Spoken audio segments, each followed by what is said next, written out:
சென்னை உள்ளகரம் 185வது வார்டில் ஸ்ரீ தேவி துலுக்காத்தம்மன் ஆலயத்தில் 44ஆம் ஆண்டு ஆடி மாத திருவிழா வெகு விமர்சையாக நடைபெற்றது. சென்னை உள்ளகரம் 185வது வார்டில் ஸ்ரீ தேவி துலுக்காத்தம்மன் ஆலயத்தில் 44ஆம் ஆண்டு ஆடி திருவிழா வெகு விமர்சையாக நடைபெற்றது.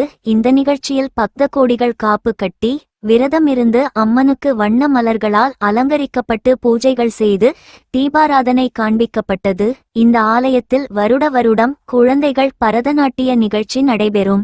இந்த வருடம் குழந்தைகள் அழகாக வண்ண உடை அணிந்து வந்து பரதநாட்டிய நிகழ்ச்சியில் கலந்து கொண்டு அனைவரையும் கவரும் வகையில் நடன நிகழ்ச்சி நடைபெற்றது. இந்நிகழ்ச்சியில் திமுக 185வது வட்டம் மாமன்ற உறுப்பினர் சர்மிளாதேவி திவாகர், வட்டச் செயலாளர் திவாகர் கலந்து கொண்டு நடன நிகழ்ச்சியை கண்டுகளித்தனர். இறுதியில் குழந்தைகளுக்கு பரிசுகளை வழங்கினார். மேலும் நடன நிகழ்ச்சியை ஏற்பாடு செய்தவர்களை பாராட்டி வாழ்த்து கூறினார். இதில் கோயில் நிர்வாகிகள், பொதுமக்கள் என ஏராளமானோர் கலந்து கொண்டனர்.